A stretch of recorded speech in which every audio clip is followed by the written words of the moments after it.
4:30, I will call this meeting of the City of Laramie Planning Commission to order. Would the clerk call the roll? Pacino, Here.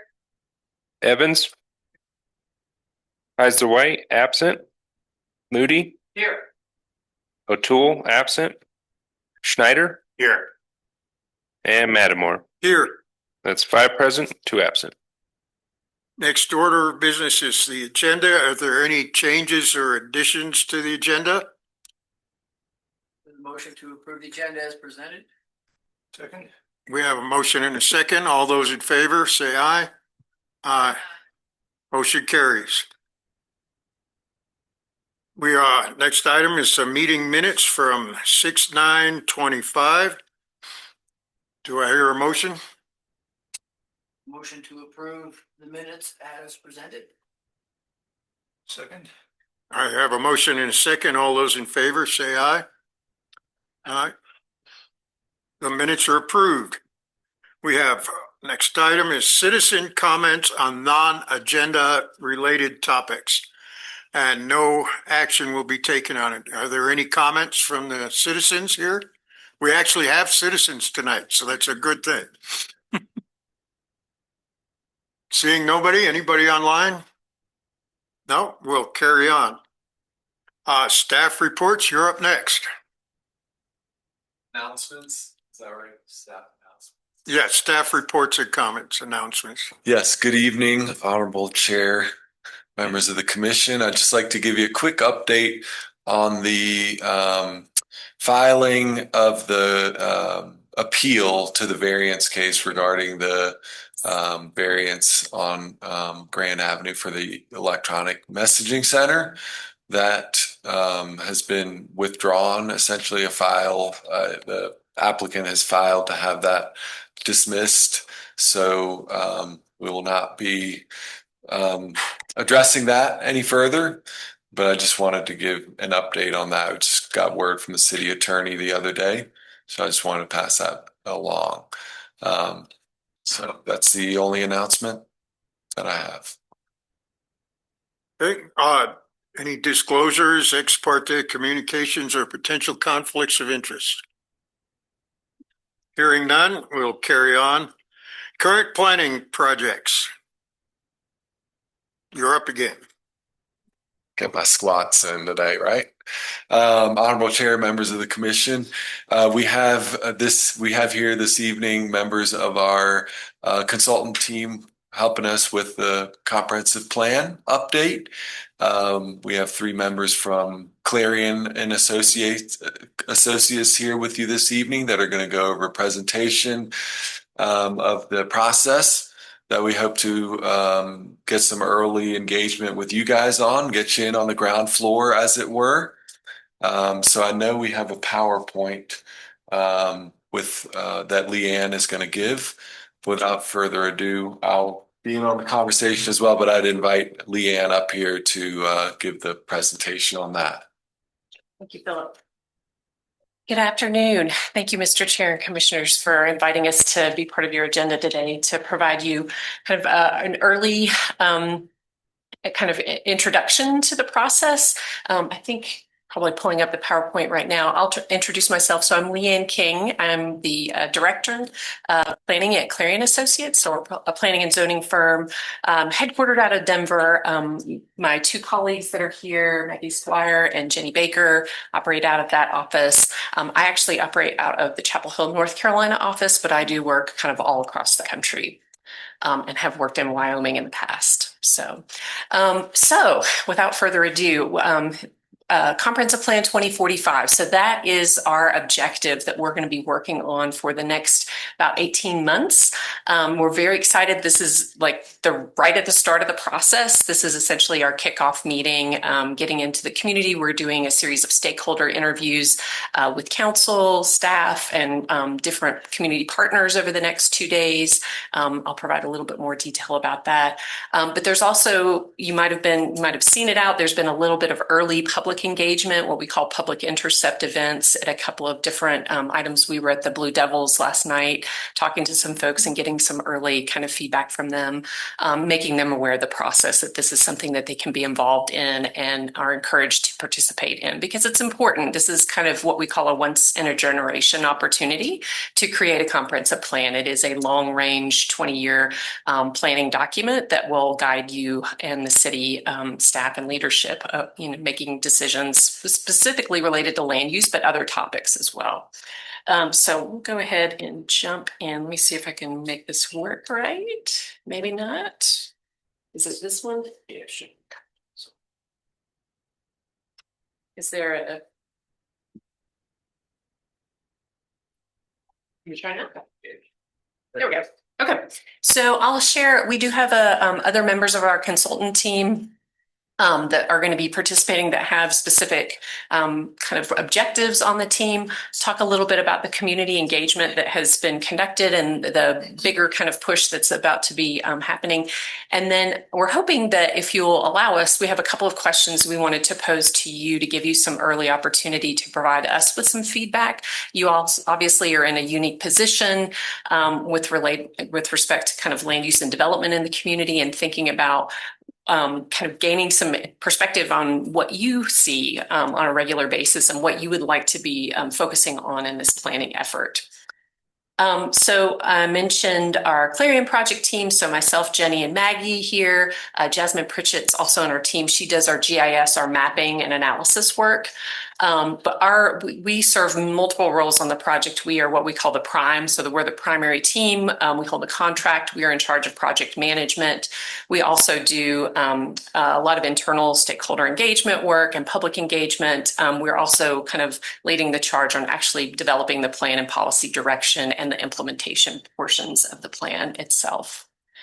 Joining us is Yard & Company.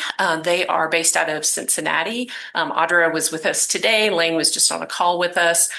They are really focused on public engagement. They do some really fun, engaging stuff to get community members excited about long-range planning, which, spoiler alert, sometimes is not the most sexy thing to get people engaged with. Some people are not as excited, but they are really helpful partners on this, and they can give us some creative ways to get people engaged. We also have ABI. You might be familiar with them. They're actually the team that you see here, Mark, Brad, and Jake, based out of the Cheyenne office. So these are our local partners that are going to be helping guide us with respect to infrastructure planning, utilities as well as transportation. And they also are kind of boots on the ground folks that really know your community very well. And then Fourth Economy Project Team, you might be familiar with Thrive Laramie. They led that effort, and so they're really helping us to think about business and economic development and how this plan can be supportive of that, and really leveraging all of the work that was conducted during that effort. Rich Overmeyer is the leader there, but Nicole and Maura are providing support on that team as well. So, and this is a little bit hard to read here, but we'll share this presentation after the fact so that you can kind of read this in more detail. We think it's really helpful at the start of the project to make all parties aware that are involved in the comprehensive plan process about what the different roles and responsibilities are, because there are different groups that serve different roles and responsibilities. So at the top, we have our community members. We anticipate and want this to be very much a community-driven process, so that the priorities of the community and the things that the community wants to achieve are really what are kind of guiding decision-making in this process. We also have what we call community stakeholders. So again, those are a lot of folks that we're going to be meeting with over the next couple of days and throughout the process to, really get some good guidance about the issues that we need to be addressing and some of the challenges that we need to be tackling and creating solutions for in this process. So we have more focused discussions with them outside of the public engagement. There is a steering committee that has been assembled, and their responsibility is really to serve as a sounding board. So there's a crosshatch in terms of membership and perspectives and backgrounds that are involved in serving on that steering committee. We will be hosting the kickoff meeting with them tomorrow night.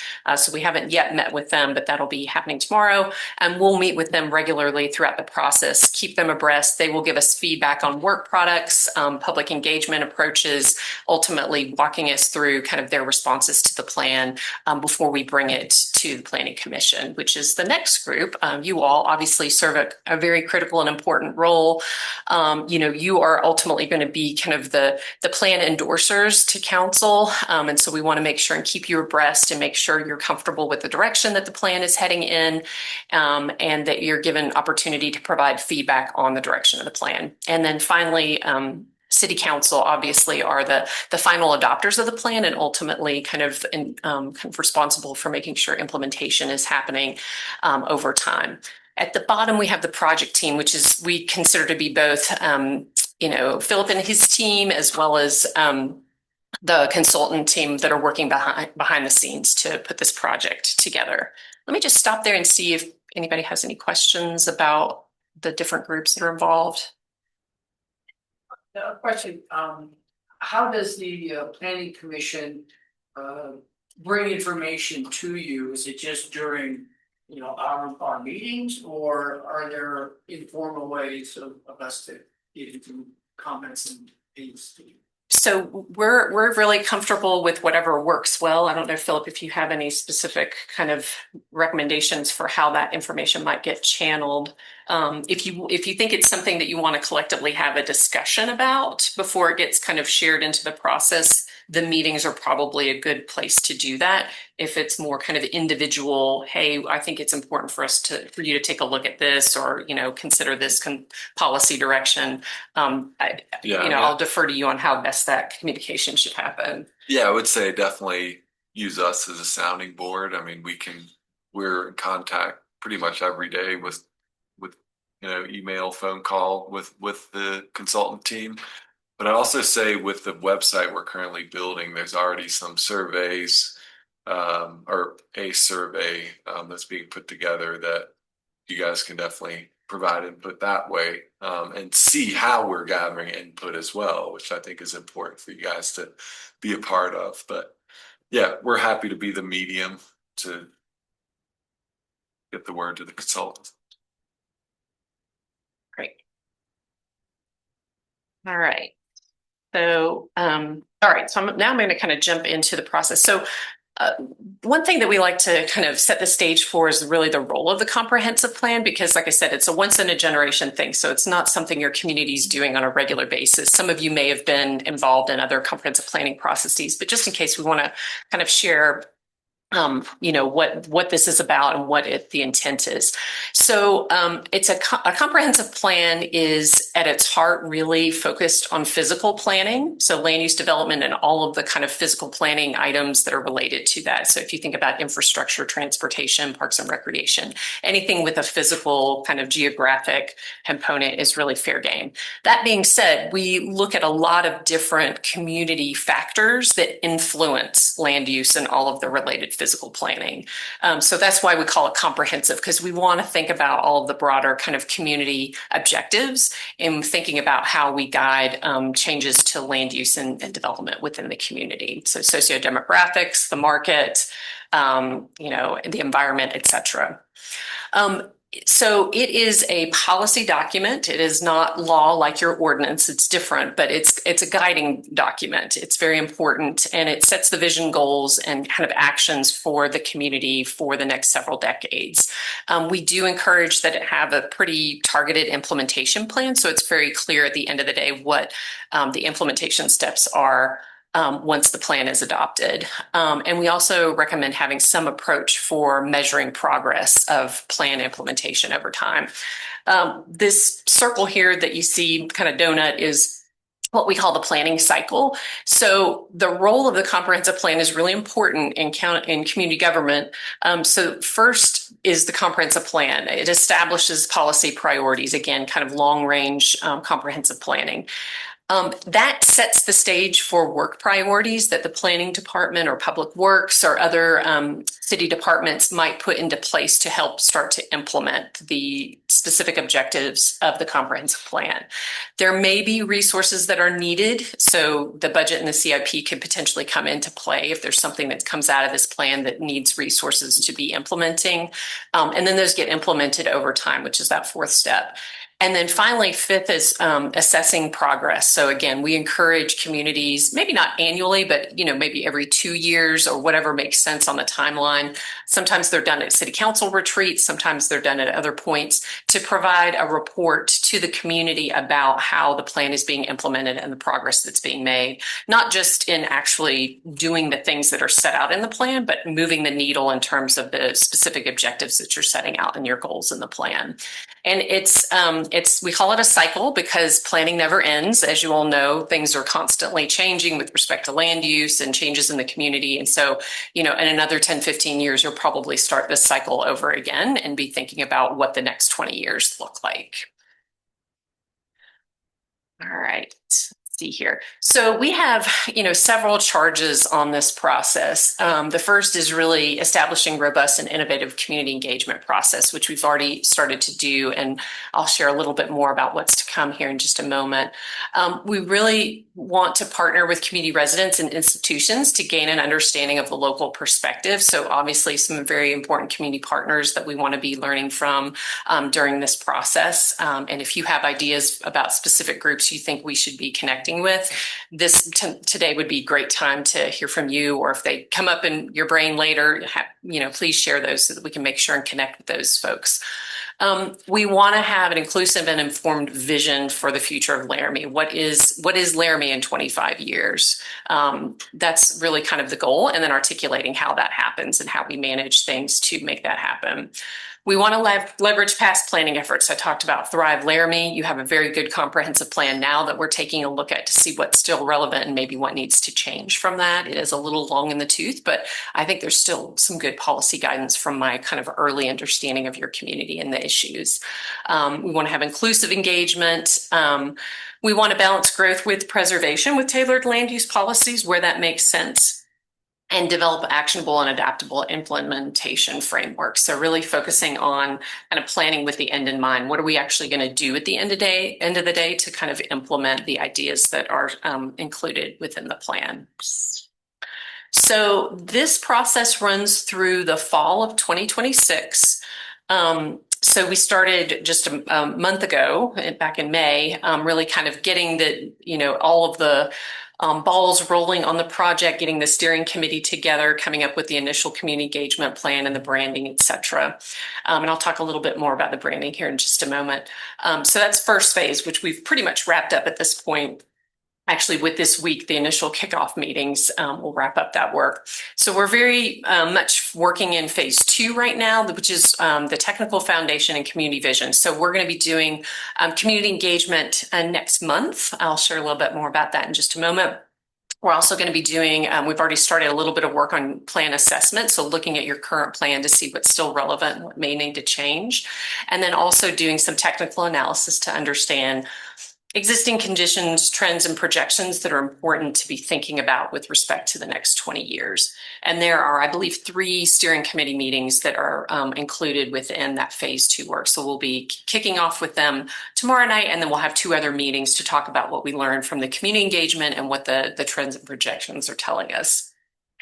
Then we move into phase 3, which is winter of this year through summer of next year. So it's kind of a long phase, but that's really when we start to get to the meat of the plan. So we'll have 2 more rounds of engagement. That first round is really to dive a little bit deeper and get some questions answered with respect to interest and willingness of changing policy direction. I don't know what that looks like yet because we haven't figured out what those questions are, but that gives us an opportunity to kind of test the community and get their feedback on what direction they might want to go with some particular policy questions that we have. Then we will work with the steering committee to actually draft the plan and review that at several steering committee meetings. And then that third round of community engagement is to unveil the plan, is what we call it. So we bring them a public review draft of the plan, give them a chance to provide feedback, take a look at that. And that's prior to the formal adoption process. So our goal is once we get to phase 4, the actual adoption phase, that we've had full vetting of the plan with the community and stakeholders, and that it's kind of what we say a non-event. It's kind of a formality to get it adopted, but everyone is pretty much comfortable with it and on board with the status of the plan once we go through the planning commission meeting and council adoption.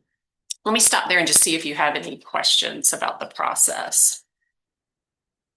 First, from Chair, do you think we, as a body here, could get a list of, example priorities?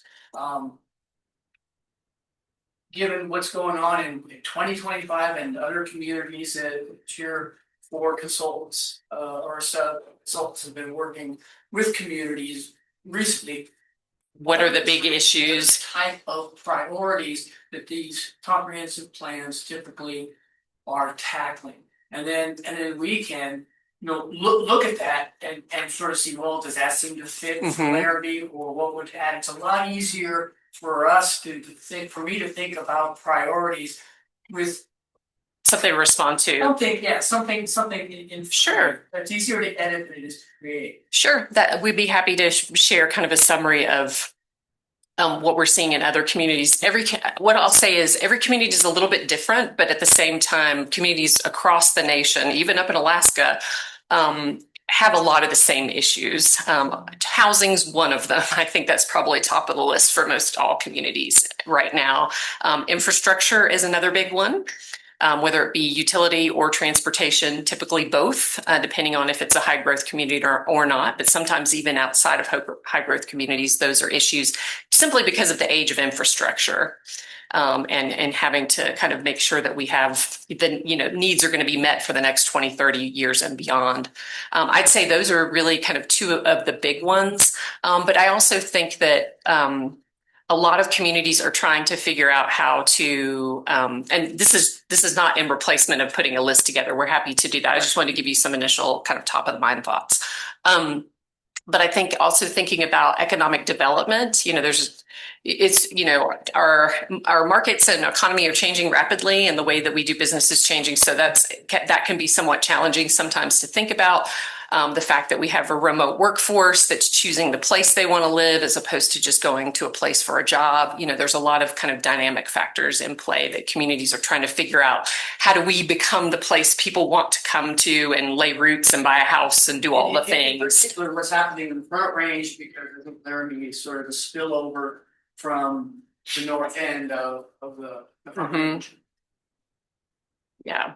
So those are kind of my first top of mind things. I think there are others that we could kind of sit down and share with you. Yeah, but whatever sort of details you could provide that might have sort of an initial Laramie twist to it, at least in your mind. And coming out of the meetings over the next few days, we'll have a much better understanding. We got a great tour of the city today, so kind of geographically we have a better understanding. But I think once we talk to folks and council members, et cetera, that we'll have a better understanding of your specific kind of needs and desires. And I think you're exactly right in that the primary problem or thing is setting the initial priorities. Mhm. Just everything dominoes out of that, and quicker we can And it's provide that input. It's helpful to have that focus because you're a local government. You only have so many resources. The last thing we want to do is give you a plan that's got everything but the kitchen sink in it, and you don't know what to start working on. So having some of those priorities set can be very helpful.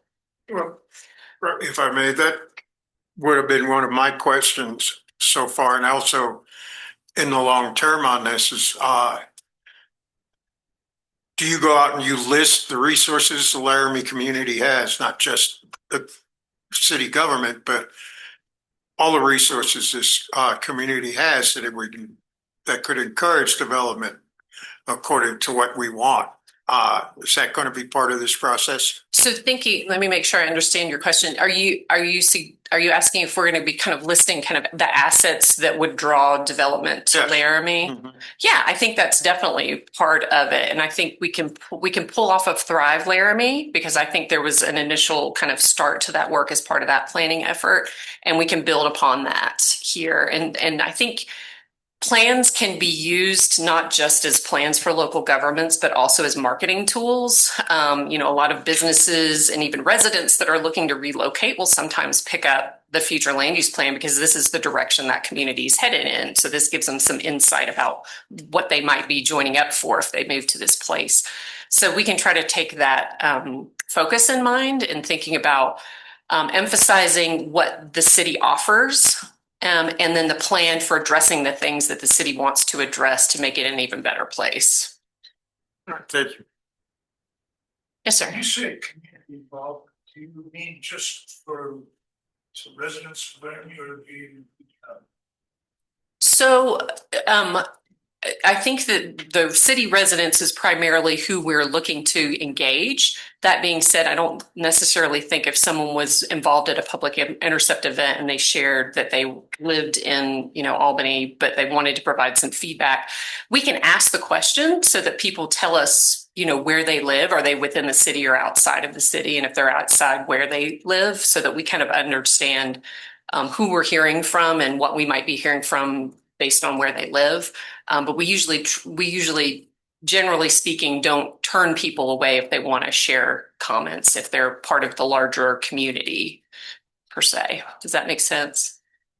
I think that's an interesting point, of what is the, or I mean, John, of what is the economic, influx and participation of the satellite rural county residents coming in and shopping at Walmart and participating in city parks and stuff, and I'm unraveling that a little bit. Well, in my experience dealing with both county and city people over the years and running a business here, county people are always complaining that the city does things and without any consideration for the people in the county who both live and work, well, not live in town, but they work in town and they shop in town. And then they go home to the county, but the city's policies and budgets and conclusions all affect their lives significantly, but they don't get any say in it. So I would encourage you to listen to what the county residents are. I do outreach to the county residents too, if nothing else, to get them to participate in it, because I think that'd be an important part of it. But that's just in my experience. And some may one day become actually part of the community, depending on interests and, annexing and that sort of thing. If not them, their children. Yeah. Yeah. Speaking of children, what sort of stakeholder or involvement for 20-year-olds? I mean, I've lived in Laramie for 38 years, but to be honest, my vision is not nearly as relevant as someone that's 20 years old. The people that will inherit the community. Yeah, they're going to be the people working with this 20-year plan, and I'm real hesitant about providing my old school vision of the world. Actually, so I encourage you get the young people's viewpoint in here, and don't listen so much to us old farts. You all have relevant. Most I'm joking a little bit. Yeah, so I think that's kind of you to recognize that. I think that's really great, and I think that some of the approaches that we're using with the community engagement, going to what we call public intercept events. So Jubilee Days is one of the big ones that we want to be kind of having some opportunities to engage with people as they're coming to, enjoy these festivities and whatnot.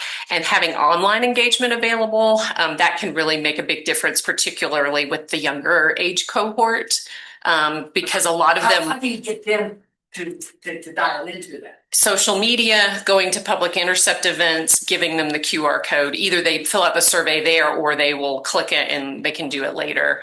It takes work. You have to kind of push this stuff out in multiple ways.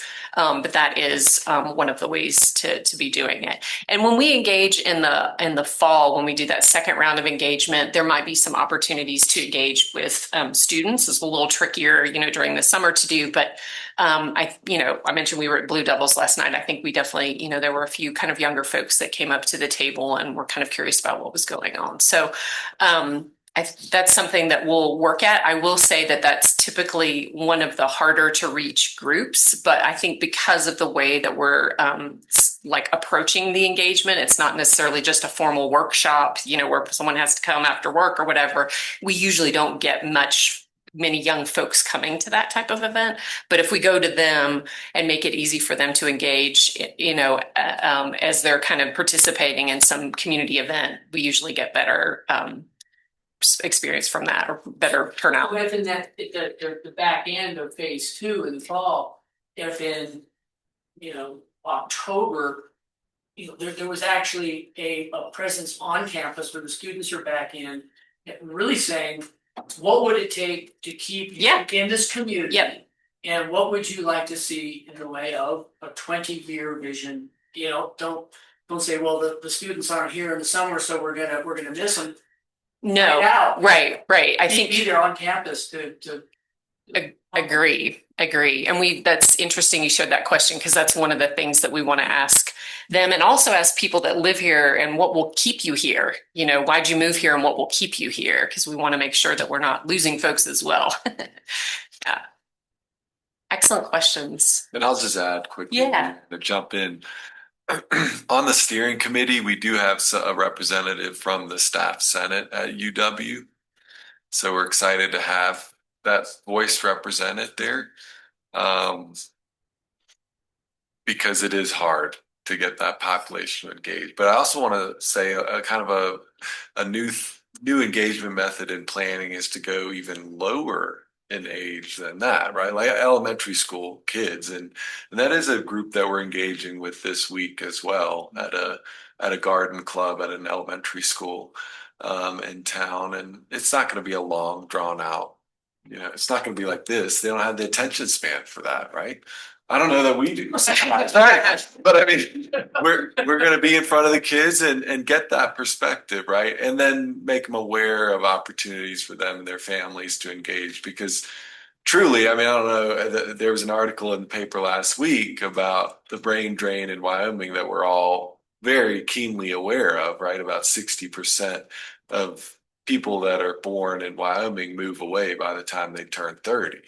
So I mean, it's a real problem, and trying to understand what is it that, I mean, we think we can point to things. Well, there's no jobs, there's no ways to progress in your profession and stuff like we feel like we have a handle on some of this stuff, but hearing it from that group is something that we've talked about on the forefront that we need to do. So maybe dovetailing it into UW, and I'm sure someone in UW is in the steering committee as well, but really having UW an active part in the city planning, despite some of the friction, but it's a 20-year document. You better, whether it's water or education, whatever, that's the comprehensive plan might be an opportunity for creating more of a dovetail between the city and UW. That's been somewhat problematic. Yeah, and with any luck, they'll have 15th Street finished by then. Well, on that front, and I know we've jumped ahead to your slide of planning commission feedback. We can do that if you want. There's one person in particular, so Jeff Hammerlink with the GIS Center at the university, and getting a class engaged in some way, because that's a cohort of students that then can be the vehicle to reaching out to people their age. So I just that's a great idea. I just wanted to offer that name. Yeah, maybe organize an assignment that would feed into the process. Exactly. That could be really cool. A fall class. Yeah. That's the primary assignment. That's a great idea. Yeah. We were just learning today about some interns that have worked for the city that, as part of their master's programs at other, schools, like actually created implementable things here, so students can do really good work, and it can be leveraged. Yeah. Let's see. Our next slide, I think, this is just kind of a different visual for our 18-month schedule here. So I'm going to jump past this because I think we've got that down pretty well. So community engagement. All right. So the first thing that I wanted to share here is our project branding. So we've had some discussions and played with some of the creative ideas and have come up with this idea of Forge Laramie. So thinking about kind of the history, the railroad, the Western kind of community, and then also thinking about thinking ahead the next 20 years. What are we going to forge ahead and become? And there are these different kind of secondary logos that we'll be using. So this will be our branding that we'll use on the project website, which will be up and running tomorrow morning. And I can give you that URL here in just a moment. But this is what you'll see. We're going to try to make sure everybody by the end of this, hopefully by middle way through this process is pretty familiar with what Forge Laramie is and what the intention is and how to learn more and engage in the process. So in terms of some of the outreach efforts that have happened to date, so the Wyotech Car Show, Pride Fest, Blue Devils Community Performance I mentioned last night, the online survey and mapping activity are available on the project website. So again, that's Forge Laramie. We're linking it up to a city public engagement site. So there's like a little bit of a hitch that's getting fixed tonight. So that'll be live tomorrow. But if you get to forgelaramie.com tomorrow morning, that site will be available. I encourage you, we have this thing called the Power of 10. So people, the planning team and the consultants, we can, try to push and encourage people as much as possible. Truly the most valuable way to get people to engage is for people they know to tell them that this is something worthwhile and that they should do it. So if each of you could maybe consider kind of passing this along to 10 of your close friends, neighbors, relatives that you think care about the future of the city, or maybe even more than 10, that would be really helpful. They can be on the lookout. We can make sure and try to, hopefully they can engage with some of the activities coming up that will be published on the website. But that's really helpful. The more you can tell people this comprehensive plan is an important, it's going to drive the future of the county, or excuse me, the city in a lot of ways. I think that that's really important for you all to kind of share. You can serve somewhat as ambassadors to the larger community for the effort. And then in terms of kind of future community engagement, I mentioned Jubilee Fest. We're going to be doing some public intercept events there. So again, trying to take advantage of this great community event and all the people that are going to be there of different ages and getting their feedback, making them aware of the project and giving them some opportunities to provide some meaningful engagement.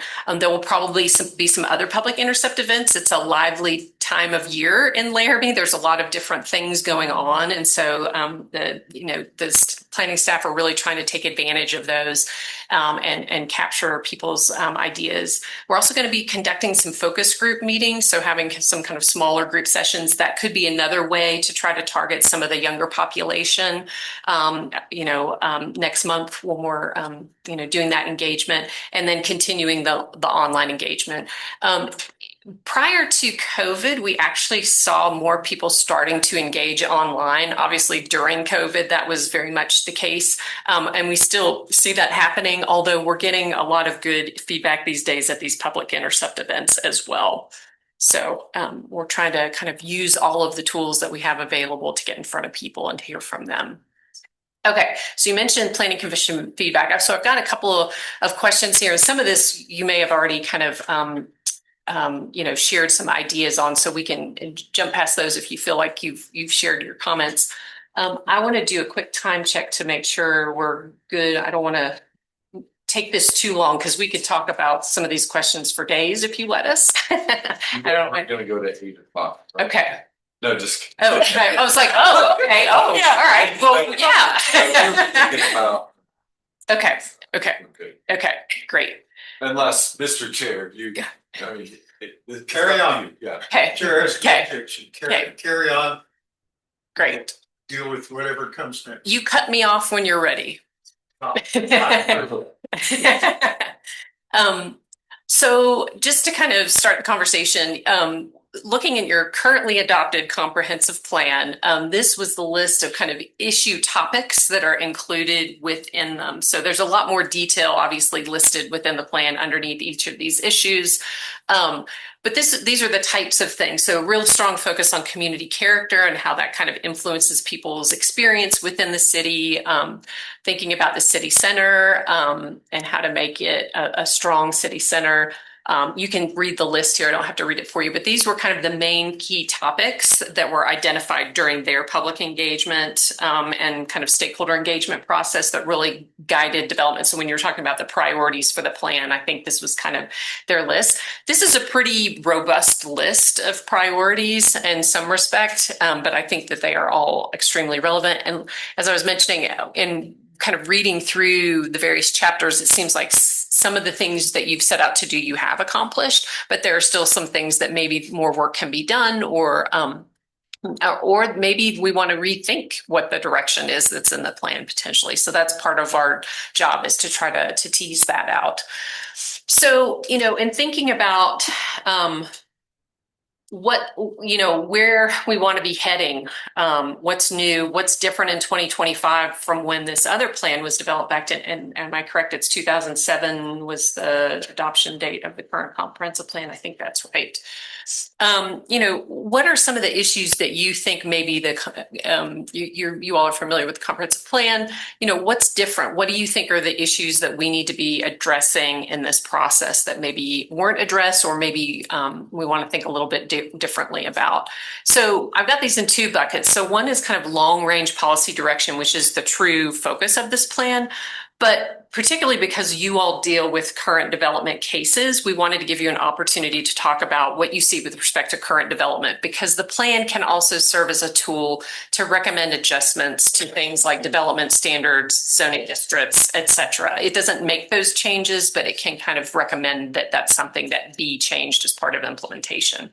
So, the questions that we have here under long-range policy direction, what are the major long-range policy issues that the plan should be addressing? So obviously a big question here, but if you have any initial thoughts you want to share, and again, completely comfortable if you want to think about these questions for a little while and then provide some feedback, to Philip, and he can share that with us.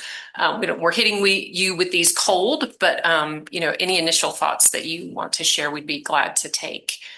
Well, I've talked about this with staff, and one of my main concerns is workforce development. So housing? No, not workforce housing. Okay. Building a workforce. Okay. Getting trained, train people into the trades. We get constant, I ran a business here for 20 some odd years, and in New Mexico before that, and getting a workforce is a really difficult thing. If we want to develop a larger business, we have to have a workforce for them to use. We have to have people with skills. And right now, we don't have it. We don't have any means other than auto repair and diesel. When Moiltech does a wonderful job, we don't have any kind of a training infrastructure to develop a serious workforce so we can put people to work. That's one of my pet peeves. The other is, and I don't know the answer to this one. I don't know how you can do it, but how can we get more attractive to developers from out of the region, right, who could bring their technology, their resources, their financing and experience to Laramie and attract them to here? It's difficult. We've had mostly homegrown developers. I think it's been the way Laramie works, and it's guys do it on their own here and work through the process, which I think is a little slow. So if we can attract, you want developers do things that they know they're going to make money on, right? They're creatures of habit. So if you want affordable housing, you're going to have to get developers who could build affordable housing and make money at it. Right? The guy who builds custom spec homes doesn't know how to build affordable housing. Right. So we need to attract developers somehow or another, and I don't know how you would go about doing it, but that would be one thing to do. That's what I've got. I'll leave it. And that, the chair, I think that brings me back to what Chris was saying earlier, and zeroing in on some of the trends and projections, because I think the list issues, planning issues is the right one. It's large, Mhm. but there are policy issues that are larger than the city can influence that affect certainly the two things you just talked about. And so for me, that means that piece of the slide, the trends and projections, and thinking about, for example, we don't know what's going to happen to the fiscal policy in the state, the tax structure, but what does, and where, and having the best sense of that trend and projection, it is key to answering any of the things that we're trying to answer in the comprehensive plan. So that just makes me think about, we've really got to lean in to that trends and projections piece to help shape a sensible plan, because these long range policy issues, the policy issues that affect us aren't necessarily the decisions that we and the city have the direct right, Mhm. exactly. So just put that out there. Is variation on what you're saying, Sharon, would be something like the West Laramie's relationship to Wyoming, to the Wyoming economy or the Wyoming political situation? What's Laramie's relationship to Southeast Wyoming, relationship to the Front Range? You know, trying to get those long range policy in accordance to these bigger political dynamics and economic dynamics that we're surrounded by. Right. And so I think the trends and projections in identifying them, and these are the factors that, yeah, it helps. And I agree with your ask and suggestion to get some examples of what other cities are looking at in comprehensive plans. But when we list out and figure out what are the key trends and projections, it's not just like jobs and the national economy. It's like, what's likely to happen with the tax structure or the fiscal policy in Wyoming. That's all I was saying.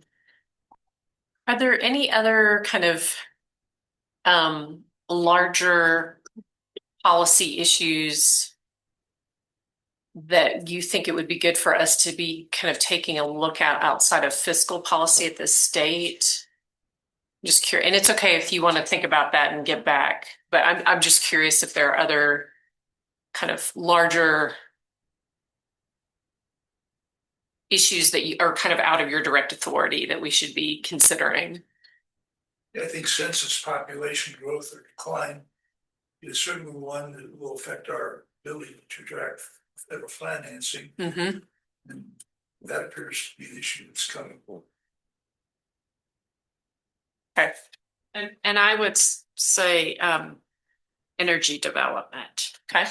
Because it's in flux right now, but there are key issues in the last legislature, and there are going to be some pretty key transformative issues potentially in the next one, and they are long range. It's like, what's the direction that the state is going to go in on that front? Yeah, we're an extractive state. Big chunk of Wyoming's money comes out of the ground, either in coal, natural gas, oil, and now we're also putting it up in the air, windmills. Mm-hmm. So, I mean, much as I think they're ugly, they're going to be here for a while, and we need to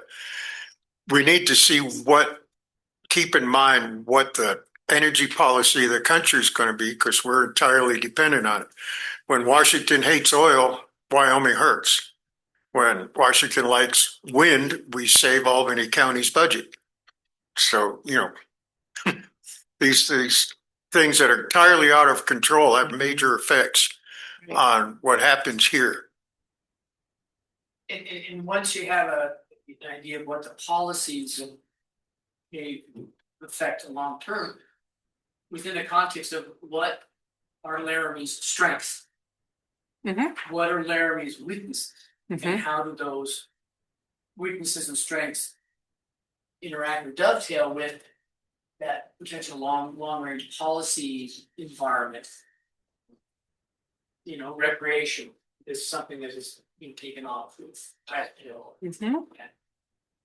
And anyway, strengths and weaknesses is another way of looking looking at with to focus on. Okay. Anything else? All right. Let's see the next one. So this was somewhat related to the last one. So any just kind of additional thoughts about opportunities that you think are kind of something that you think that the plan can really be supporting that it should be, or kind of other major topics or themes, maybe something that wasn't included on the last list that was in the currently adopted plan that you think is important for us to be considering here? Maybe, yeah, go ahead. Oh, I would like to look at our policy, our UDC policy on pre-existing, non-conforming uses. Okay. Like you drive down Third Street, anywhere on the fringes of town, those buildings are in poor shape. And I've had a couple, I'm a civil engineer and we work with a couple of contractors. We've had a couple instances where folks wanted to just improve, like they got a parking lot that's fallen apart, but the requirement to do that, to do a whole parking lot, then requires the facade of the building to be upgraded. If you get into the facade of the building, then you have to get into the guts of it and the structure, and it very quickly becomes so financially burdensome that people are just like, well, we'll just let it continue to degrade. And, you know, I think development breeds development, and especially the inverse of that is true as well, that if you drive into town and you see a bunch of decrepit buildings and you don't even get to the center of town where it looks good, you quit driving, you turn around and go somewhere else. You know, if you're a developer, if you're wanting to drive or live into town, I think we really need to consider how we address those decrepit buildings in a way that the landowners can make them at least look decent instead of being degraded and looking like our town is abandoned before you even get to town. Well, the 2007 plan addressed that, but with no specifics. Basically, the 2007 plan said we're ugly, right? We should fix it, but they had no ideas of no direction of how you go about fixing it. So we need to maybe in this plan say we're ugly, but we can fix it, and this is how you do it. Right. And yeah, and it's likely not going to be a short-term fix. I think we all probably recognize that's something that would happen over a period of time. But yeah, having more specifics about how you do that, and having, looking at flexibility in your code for how you can encourage redevelopment is one way to do that. No, absolutely. Yeah. I agree. Yeah. So I think that's a key word I think that needs to be ingrained in this whole thing is flexibility in our code. yeah. Okay. Yeah. So, okay, that's helpful. Any other thoughts on long range issues? Okay.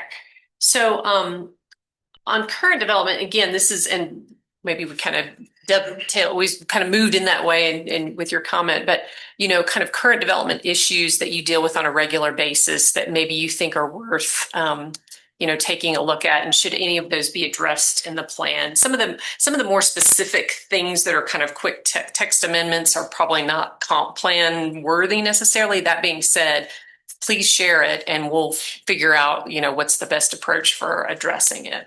I'm going to speak up here again. I think either you said it, maybe John, but our subdivision process and the speed that it takes takes a long time between the preliminary plat and the final plat and the review time associated with it, and just the time it takes to be able to start breaking ground. If a developer comes in, buys property and tries to develop that, they've got a lot of costs that they're just sitting on waiting for it to happen. Like Tom said, if somebody can't make money at it, they're not going to do it. Right. I mean, it may not, be the thing that everybody wants to hear, but it's the reality of our world, is that if a developer can't make money and make it quickly and get a return on their investment, they're going to go somewhere else where they can. And that's why we largely have a lot of homegrown subdividers around town, because they have more skin in the game, as it were, and they just don't have quite the bank account to bankroll huge, subdivisions, I think, to a degree. Any other current development issues? Again, this is not the last time you can share this stuff. This is really just starting the conversation. So happy to take additional comments as they come to you. Great. Well, that's the end of our presentation. So happy to take any, additional comments or questions that you have as we're wrapping up here, but look forward to working with you. And we're really excited about it's a great community. I think, we've got some stuff to work on here, but you're a wonderful community. We're very excited to be working with you and figuring out how to tackle some of these bigger issues. Well, thank you for your presentation. I'll see you tomorrow night. Yep. Great. Thanks much. All right. Seeing as how we have come to the end of the regular planning commission meeting, the chair will entertain a motion to adjourn and reconvene as Board of Adjustment. Second. Well, I'll make the motion and then somebody else second. You just did it. Okay. Moved and seconded. All those in favor say aye. Aye. Aye. As I believe, we have witnesses on this variance. Anybody who wishes to testify on this, would you please take an oath? Do you swear to tell the truth, the whole truth, and nothing but the truth? Yeah. All right. Thank you very much. Staff, take it away. Honorable Chair, members of the commission, before you, or of the Board of Adjustment rather, before you this evening, we have had a request for a variance from Laramie Municipal Code Section 151640G to allow for a lot line adjustment of a property located at 2280 Riverside Drive. And in expanding the one of the parcels, which is currently landlocked, which means it doesn't have legal access within the city. You have to have legal access to a newly formed lot, which it does not. So in a nutshell, that is what the applicant is asking for relief from, is a variance from the requirement of the resulting parcel of a lot line adjustment, whether it needs to have legal access or not. That is City Code Section 151640G.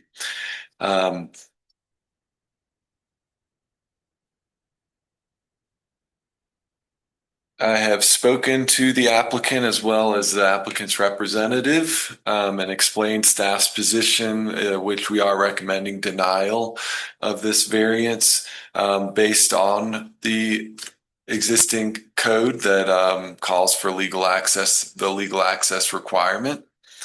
If you look through the findings of fact on page 2, these are all the ones that have to be, each one of these has to be found to be true in order for the board to recommend the variance be approved. And I will also say that since we do have a few members missing this evening, there needs to be, for any variance to be approved, it needs to be a majority of the full body. So 4 people or 4 members. So a little history, I just want to give a little bit of a background discussion before I get into the findings of fact. There is a proper avenue in staff's mind to go about doing what the applicant wants to do, which is expand his property to build an additional structure on, but in essence would be it would be involving that landlocked parcel, which can't be changed or altered given its non-conforming status. There is a way for the applicant to plat the 2 properties involved, and staff have mentioned this to the applicant and their representative, that platting the property is to us the logical way forward. There's a way to arrange the lots to meet legal access or to just create one parcel to keep it from being landlocked anymore. That would, of course, come through this body and city council as well. It would need to be preliminarily platted and final platted. From the onset, staff doesn't have any heartache about that process. I think that's why we have that process to be followed. That process also takes into account public improvements. There would be a small amount of street curb and gutter that would need to be improved to city standard along Riverside Drive. In the platting process, I will say there's an avenue to do a delayed improvement agreement, which we've run into along Riverside Drive, given the status of that road. It's not currently to city standards, but it is paved and maintained by the city. But that's just a little background. Like if this variance was denied this evening, which is staff's recommendation, there's the next logical step would be to plat the property into one parcel, which has legal access, which would run into really no issues from staff. I mentioned the one about the public improvements.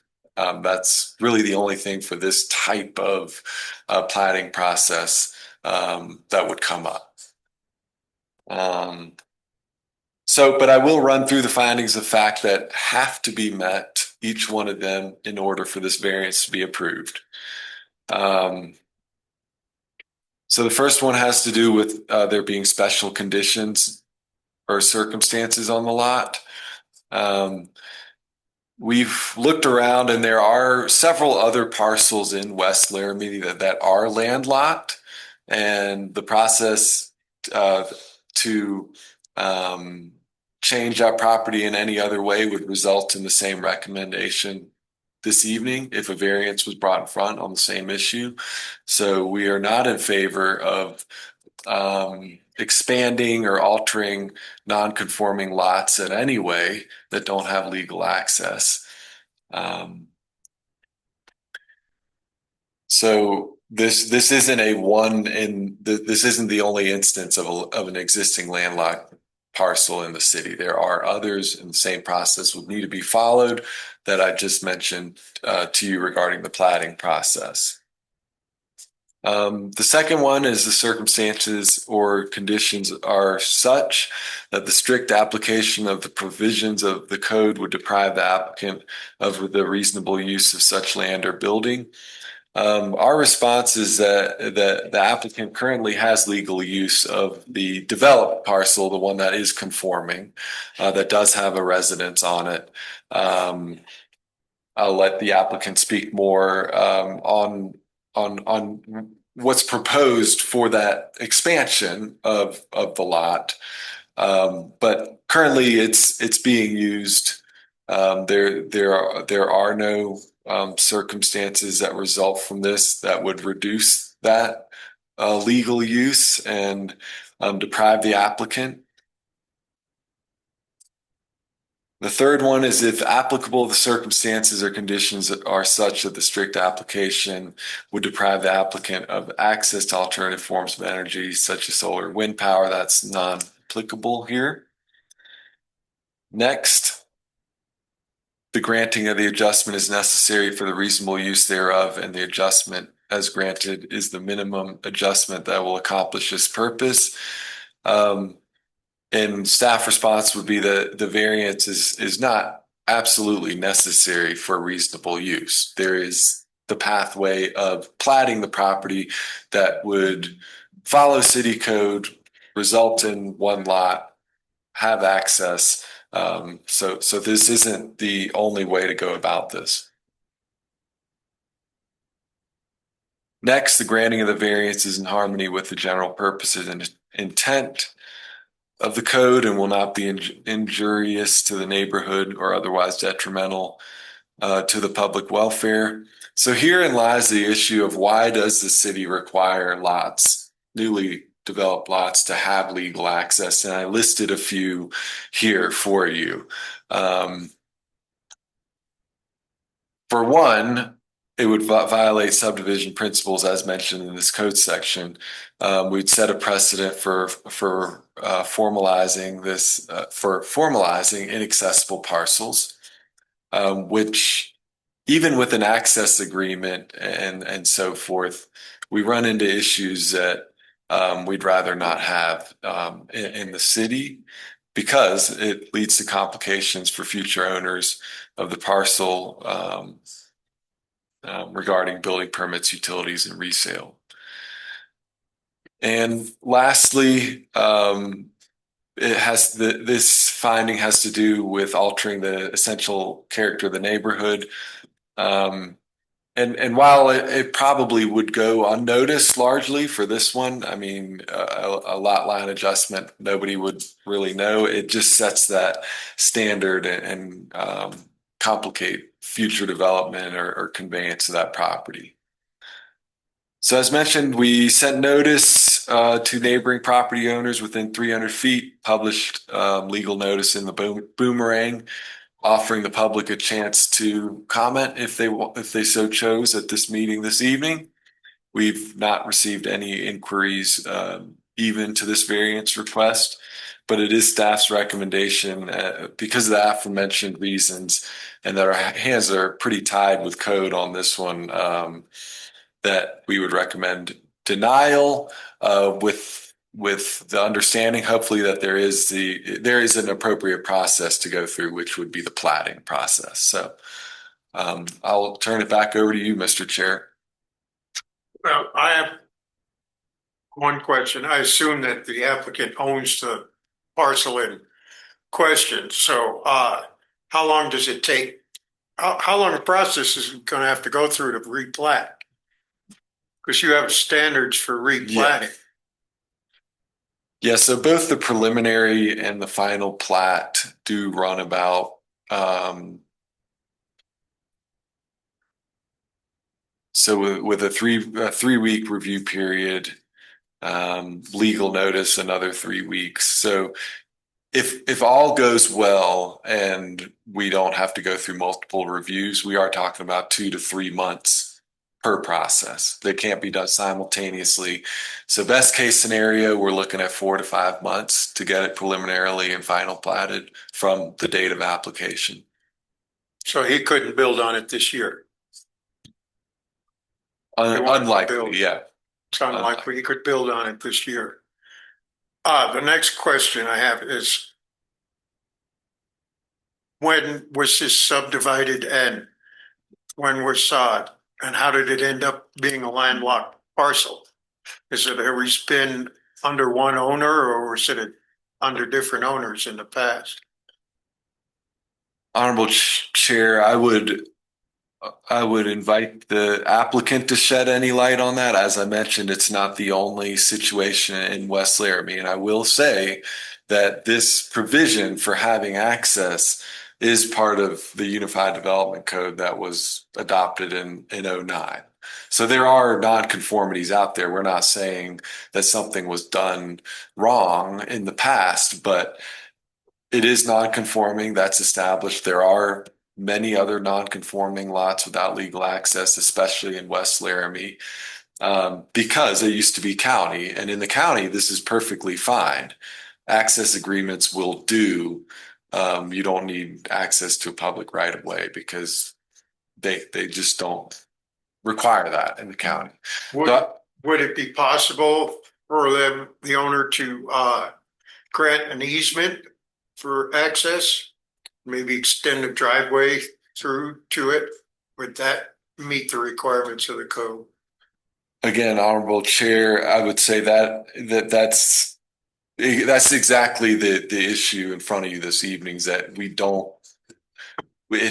the city code requires frontage on a right of way, and access or an easement does not qualify as access to a right of way or frontage to a right of way. I'm sorry. All right. Okay. That I see what you're saying. That last statement kind of perplexes me. Or I'm looking at the map, and you said that alternative would be to do a plating process. How would that secondary lot is north up on this map? Yeah, okay. So how would the lot that is on the eastern lot, how is that ever going to have frontage to Riverside Drive without providing, like, even through the plating process, a right of way or an easement that would allow adjacent access to the main road? Right. I think it would be a means of consolidating those lots, so there would not be two in the future. I So mean, it's a just one. replat to make it one property. Is that what? I see what you're Well, saying. that was going to be my next question of was a lot combination a viable alternative? I don't know that the applicant wants to do a lot combination and have, instead of having two lots, have one big lot, but. Yeah, and I'm gonna share through you. The same requirement exists for consolidation, that it has to be platted. And that's also an issue with this property, is that western lot is platted, but the non-conforming lot is not. It's not platted yet. Okay.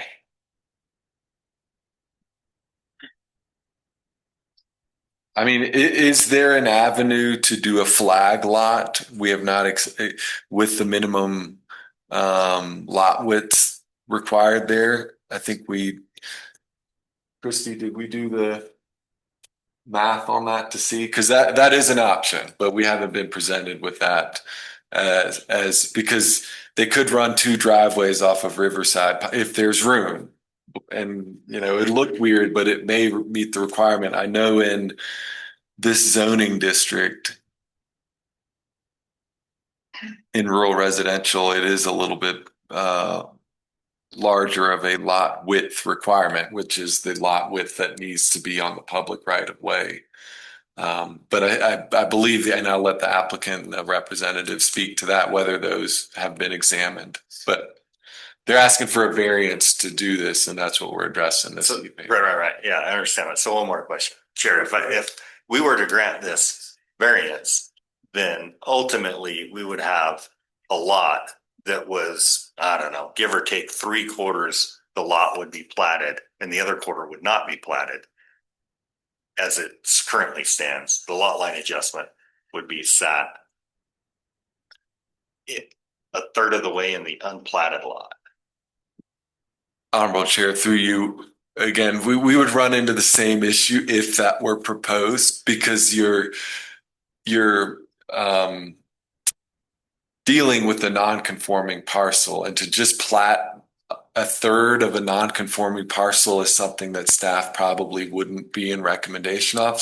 So our recommendation is to plat the whole property, create legal access. If it's two lots, if it's possible, I don't know.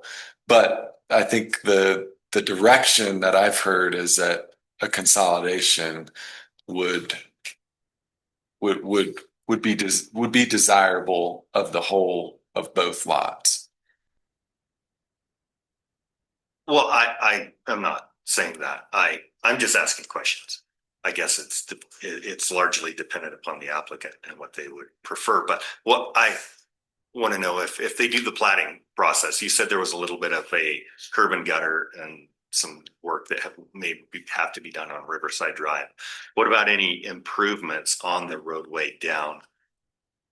Would there be any additional roadway improvements to the south between Riverside and the existing property as the larger portions of the property?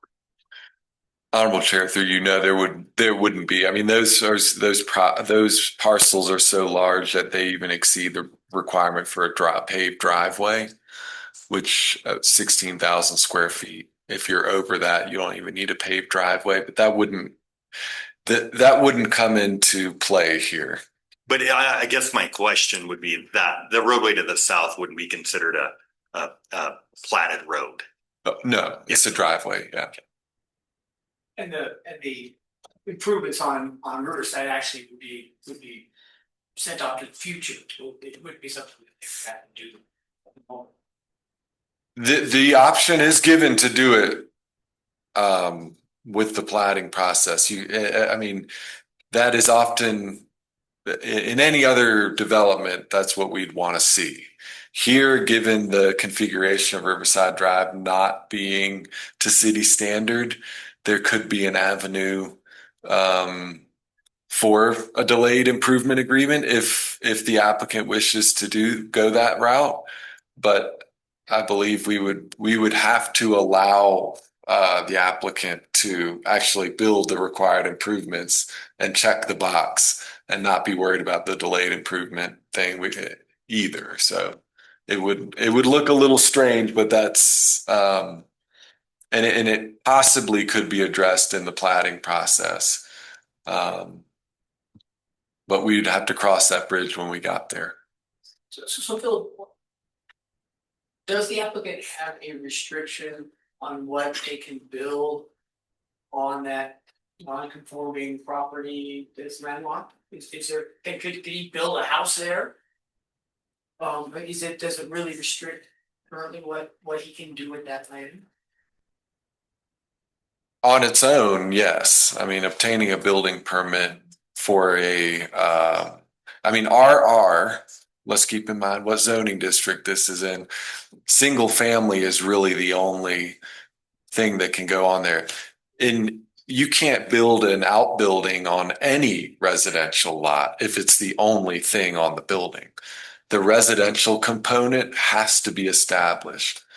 So I think your question is whether the applicant can build a single family home on this property, and that answer is no, because they don't have frontage, they don't have legal access according to city standards. And I think your main point, which you sort of said at the very beginning, is that it's landlocked, it's a non-conforming status, and as non-conforming, it can't be altered, even if it's just this. Looks like a pretty benign lot line change. It's an alteration of a non-conforming use, and so. Yeah, in the building permit phase, the code administration would look to make sure that this is a conforming lot that a single family home is being built on. And then they would see that it's not, and that would hold up the building permit for a single family home. I understand that's not the proposed path that the applicant's wanting to go. I think it's just an outbuilding that they're wanting to put on here. But even if it was a conforming lot, you can't build just a pole barn. You have to establish a residential component first on any residentially zoned lot in Laramie. So you're saying staff's position is replat or nothing? It's basically it? Yeah, indeed. I mean, we have a process for cases like these, which is a little bit longer than the variance, but that is, with our recommendation of the denial this evening on this variance, kind of the next step that we've already conveyed to the applicant. Along with the process of the planning, do you have a sense of what the cost as to deliverables that the applicant would have to provide to the city for the planning? An idea about what the cost might be to the planning process. Honorable Chair, through you, I could not answer that question other than the fees required for the application submittals, which would be, since it's a one lot subdivision, around $700-800 for the preliminary plat, and then the same for the final. But yeah, there'd be some engineering required, but I wouldn't be able to comment on those costs at this time.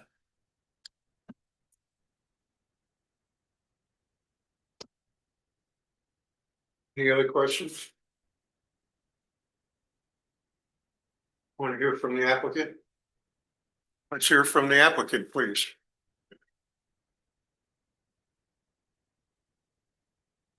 How are you doing? Thank you. So I got some signatures from my neighbors that you guys can have. And I went around and pulled it and got everybody's signatures and. Did you get the clerk? Oh, yeah. There you go. Thanks.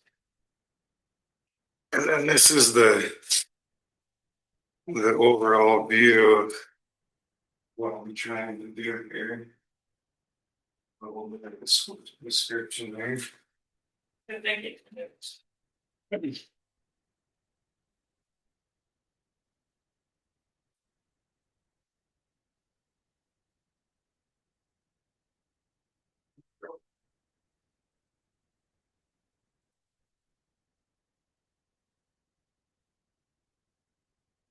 And so I'm Ben Hunky and my property's in question. Our reasoning for wanting the lot line is adjustment is to add to our existing detached shop that we have there. So you can see the shop and then the property line sits right next to the shop. And so I just want to do an addition on the shop is what I'm wanting to do to the east. And the property line is restricting that. So as you can see from the diagram that we are neither creating or increasing any nonconformity. It already lacks access and would continue to lack access. The city says we need to purchase a lot or a house off Riverside was one of the suggestions in order to move the lot line to create access. There are no homes for sale, nor do we have the funds to purchase a new house. And it just seems excessive for a lot line adjustment. We don't have any plans to build on the landlocked piece of land or sell it. For that matter, it's just used as a play area for our two girls. Without legal access, it is of little value to anybody but us. There is no downfall or negative outcome to this lot line adjustment, and the only people it impacts is us. We would add to our property, which in turns create higher property taxes going to the city plus permit fees that are required to do the addition.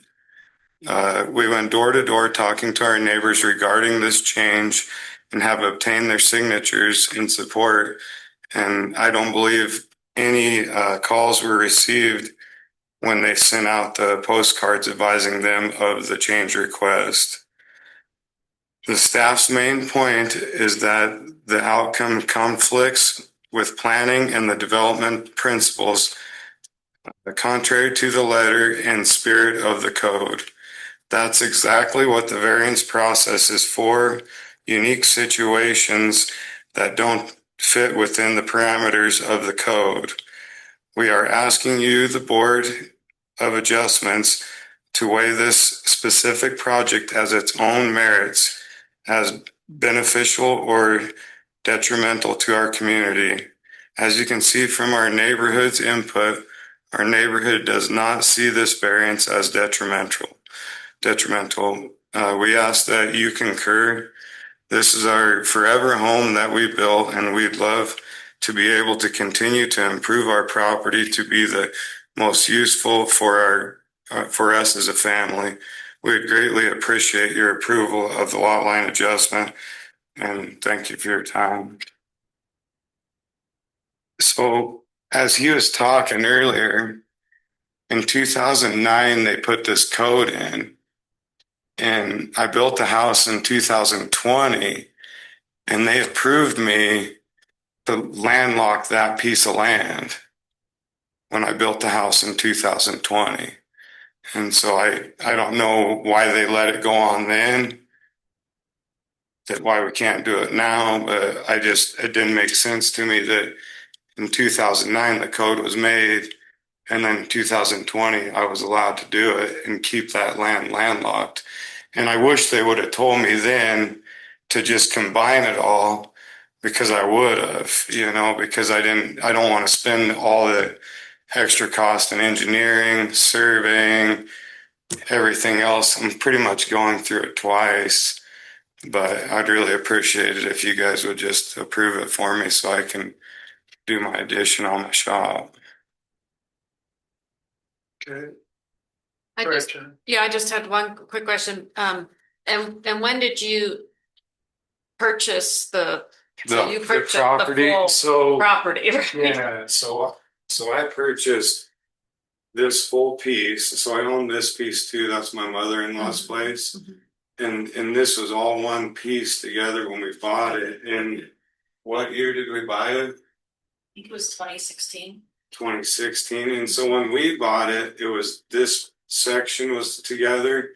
And then this was obviously landlocked here. And then this was its own. So it's three different parcels when we bought it. And then it was like 2019 when I created this easement, and you had to have a 75-foot front then. Now, I guess it's changed to something smaller. But when we created this easement, I gave the 75-foot front off Riverside and then created this easement back here. And I wish the city would have said that you can't landlock a piece of land, and I would have just combined it all at that point and would be able to do kind of what I want to do with it now. So, I mean, just to be clear on it,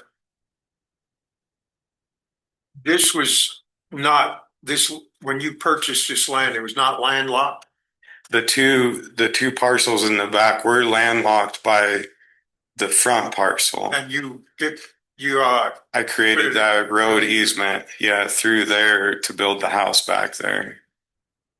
And that was in 19 or 18. And at that point, they probably should have told me that I can't landlock a piece of land and that I should combine it all to begin with. But Yeah, what I hear you saying is you didn't know the consequences of, I mean, it was already landlocked. yeah, But both when parcels. you exercised Yeah, the effort to unlock it, you didn't really realize I the should have. consequences of where this should line. have unlocked. Well, and that line was there currently there. I just could have put an easement to the 2 acres when I wish I would have just combined all 5 acres right there. So I've got a kind of follow-up question for Sharon. So when you created the one lot where your house is, did you Yes. separate the one lot to the east, or was that a separate No, lot? that was already separate.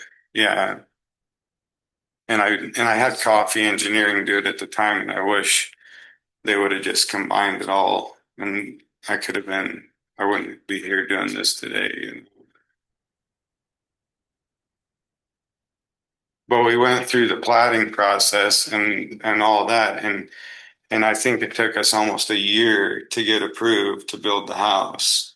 When we did a single family dwelling for a single family subdivision, it wasn't 5 months. It took a year to get it all the way through the city to get it taken care of. It takes longer, quite a bit longer than, yeah, if everything goes completely perfect, but I have never seen it in this city go completely perfect. And I've done a lot of subdivisions. I did Sundance, I did the one up behind Premier Bone and Joint for CJ. I own Big Hunks Excavation, and subdivisions take an extremely long time to get approved. If you want to get one going, you better start because it's a year before you'll get approved. Good. Any other questions? Anybody else want to talk about this? I'm just the engineer and I'm available for technical questions. But I know the cost incurred with engineering and everything to try and surveying and it just adds up for quite, I'll have to pay it twice, pretty much is what comes down to. This you wouldn't be able to build on it this year. Yeah. And all I'm wanting to do is just a little addition on the side of the existing shop. I won't be building on the non-conformity lots, or lot. My thought is I need to get the property moved away from the shop so I can have space to build an addition. Well.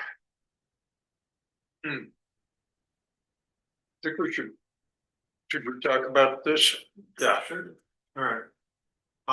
So we'll let the planning commission discuss it. We'll see. We'll call you back if we have any other questions. Awesome. Thank you. Staff, I think I see. We can add, just a question for staff, we can add conditions, right? To a variance. If we want to come up with another condition, we can add it to a variance besides. Honorable Chair, the variance has to do with the key findings being met. So it has to do with meeting the findings of fact for a variance. All the criteria need to be met in order to approve the variance. But I think what you're asking is, can we, and I see it as spelled out as an alternative number 2, approve the variance subject to conditions, and we may come up with a condition that it still needs to. Be glad. Well, I mean, we could, but if we add a condition, we still need to meet these requirements. Correct. Yes, all the conditions need to be met in that case. After that, conditions can be added. Question for staff. How many other parcels in the west do you, off the top of your head, ballpark, do you think they're landlocked in on the west side? Honorable Chair, after a cursory review, we found 3, but we didn't do an in-depth analysis. But just in that general area, there were 3 others to the north that could be identified. Chris? Are you on it to talk? No, I'm trying to think this through.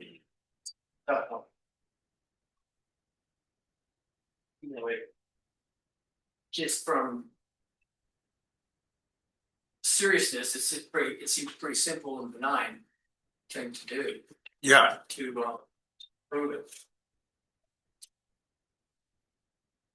It's adherence to, I guess, the conditions that need to be met.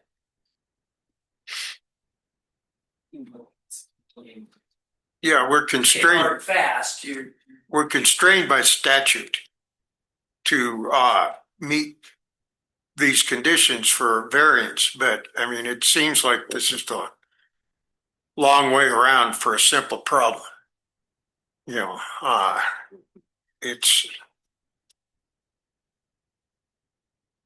I do think as far as condition B goes, the circumstances are such that it would deprive the applicant of reasonable use of his land, but on the other hand, it's not. That's something I see on this, and I also see it's possible to make a case for reasonable use thereof, and the adjustment is minimum adjustment that will accomplish its purpose.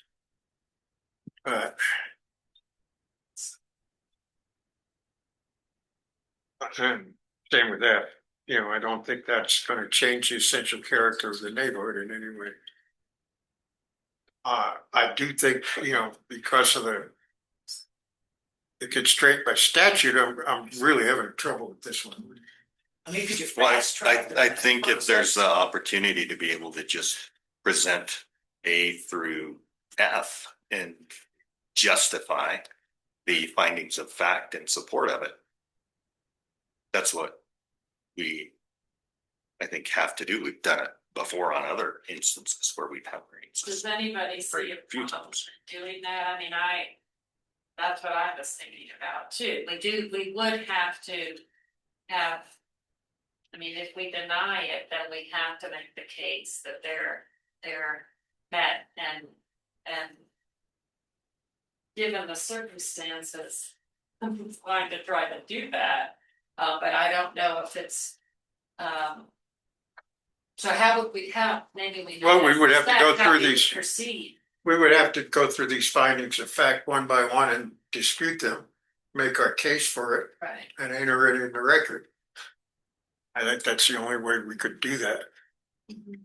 May I Yes. approach honorable chair? So I think Help us out. I will. Really don't I will. want- I think. Go down this road. Go ahead, Philip. Well, You go can first. I, and then we'll get to you. Thanks. If that's the, Carry on. because I am proposing something that I think may work here.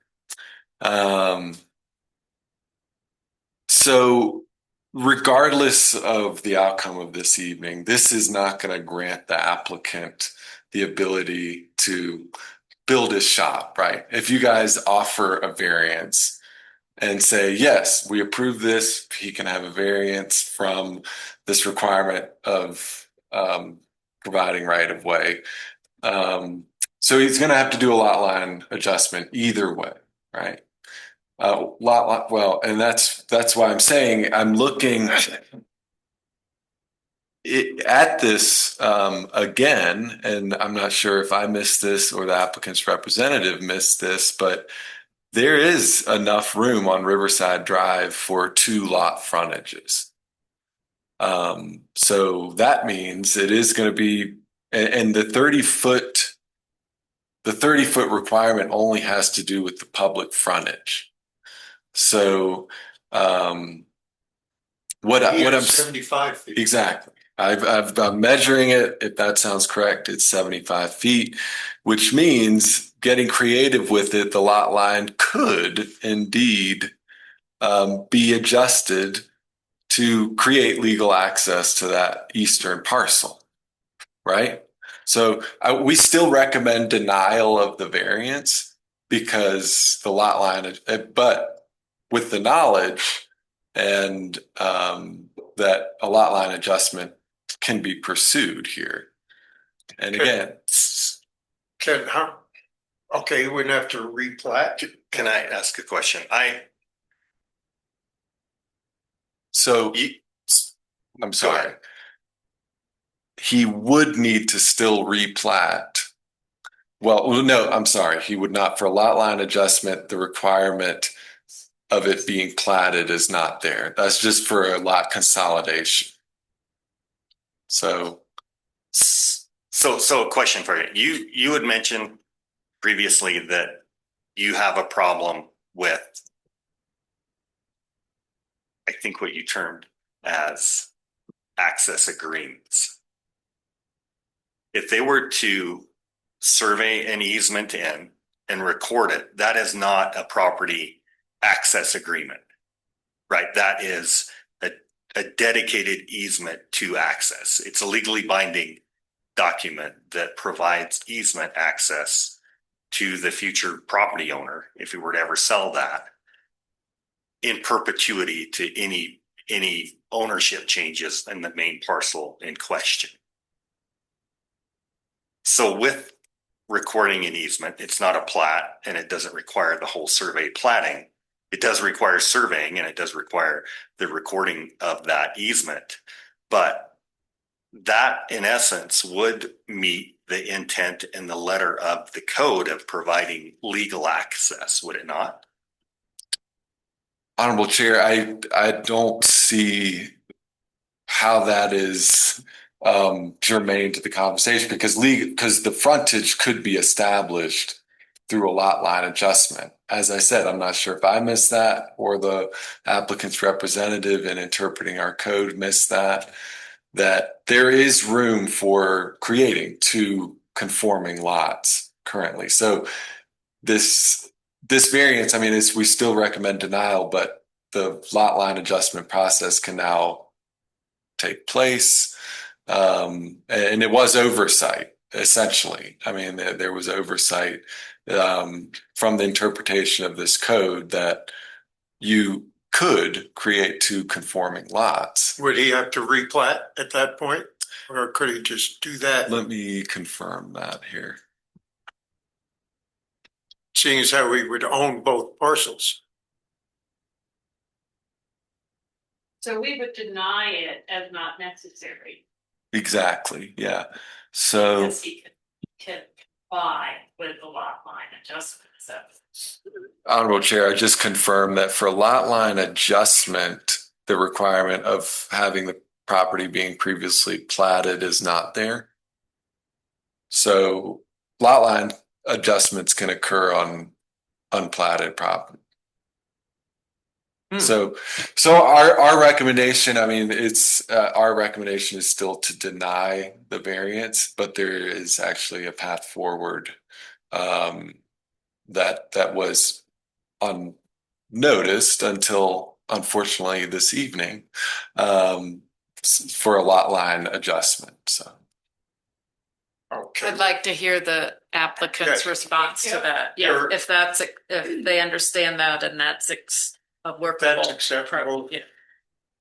Good evening, Christy Roberts. I'm with Dwell. I'm an engineer representing the applicant this evening.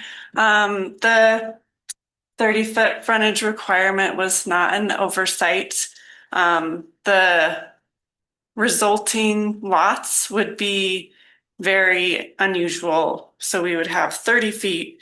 We would have the lot then narrows to much narrower. So then you'd have, I don't know, 15 feet or something for each lot, which isn't even the width of a driveway.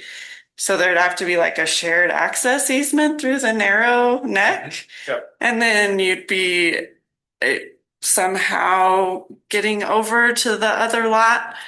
The variance request before you is the applicant's preferred alternative. And in the cover letter that's part of your packet that was submitted with the application, I've already gone through the requirements of the variance. And we believe that they are all valid. So with the long and short of this is we have a non-conforming lot. We're going to end with a non-conforming lot, and we're going to have a parcel that is more usable and more in congruence with our code. So to me, it's a no-brainer. If you have any other questions, happy to answer them. But it seems like jumping through hoops to create a lot that isn't what we really want. Anyone really wants just to meet the letter and law is an exercise in futility. Thank you.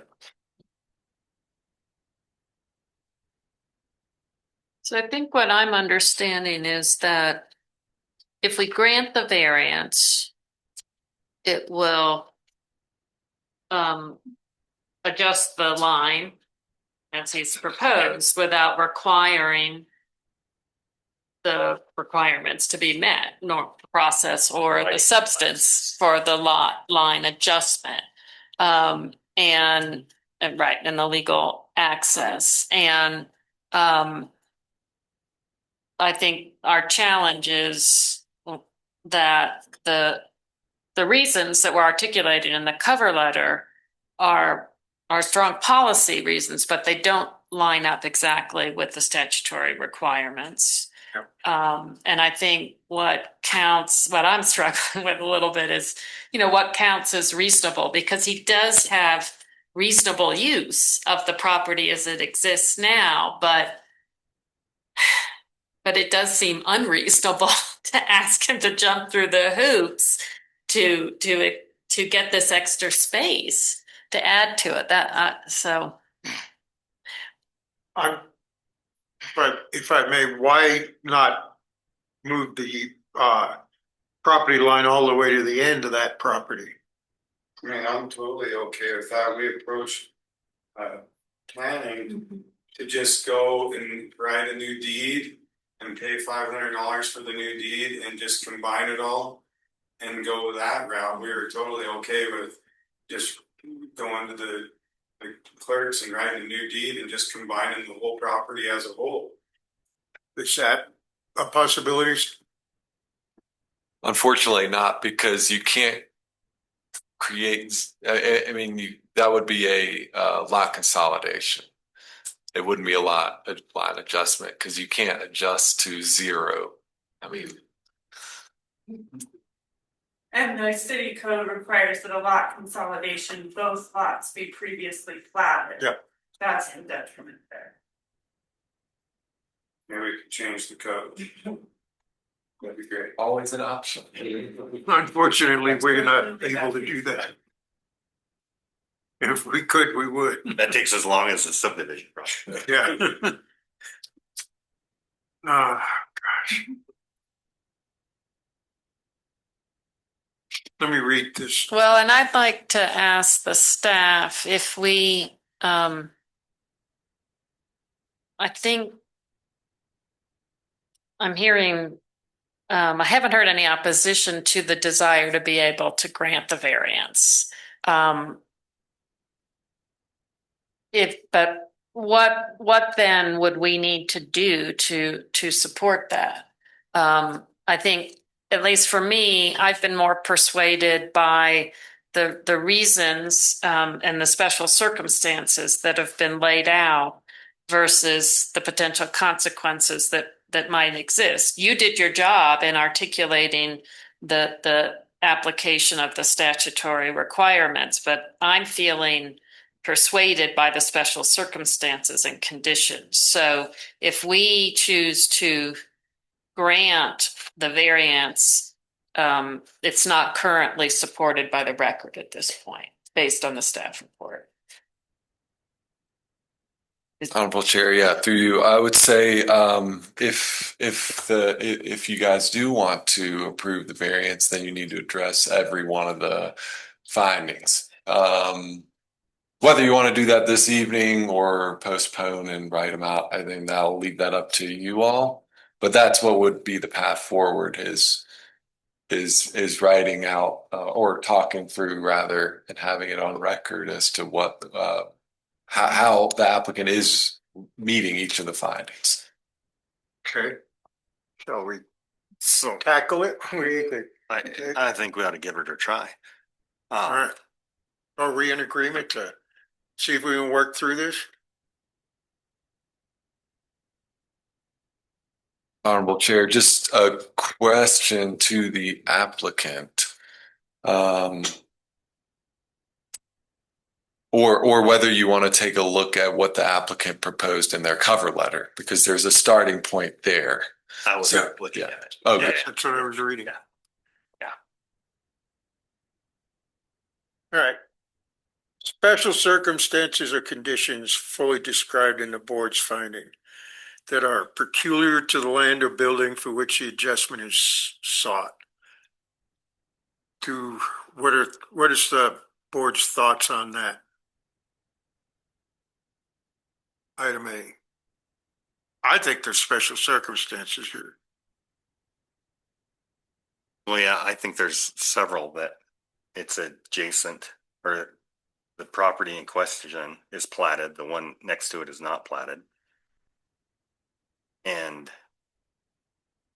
that they, the city is opposed buying property or something, nothing's for sale, but I don't know that that's a realistic thing, because even at that, buying another piece of property, you would still have to plat it to put an easement or a right of way in there to get property through there.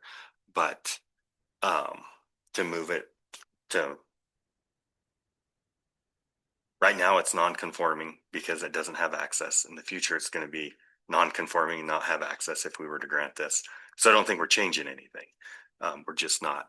We're looking for a way to grant allowance for this to happen. And I think the special circumstances are just that it's landlocked and it'll continue to be landlocked. So nothing would change by approving the variance. And I would add, I feel that it's a special circumstance, given that he did plat the parcel that he's looking to expand. So the applicant's not just trying to get out of a requirement per se. and I found it persuasive that, he that he acted reasonably at the time when he built his parcel. And yes, it would have been better if the line had been changed at that point and platted, but we have to deal with the circumstances as exist now. And I am persuaded that for the reasons you said, and also that he, did everything that he was asked to do when he developed the parcel at the time, and he owns the non-conforming parcel as well. And he certainly can't sell it. Right. Right. And Anybody. I almost, in this instance, I think the special circumstances are sort of subjective to one's interpretation. But Philip, I do have another question for you. If we were to grant this, because the one lot is platted, the other lot is not platted, we move that lot line on the platted property a little bit further onto the non-platted property.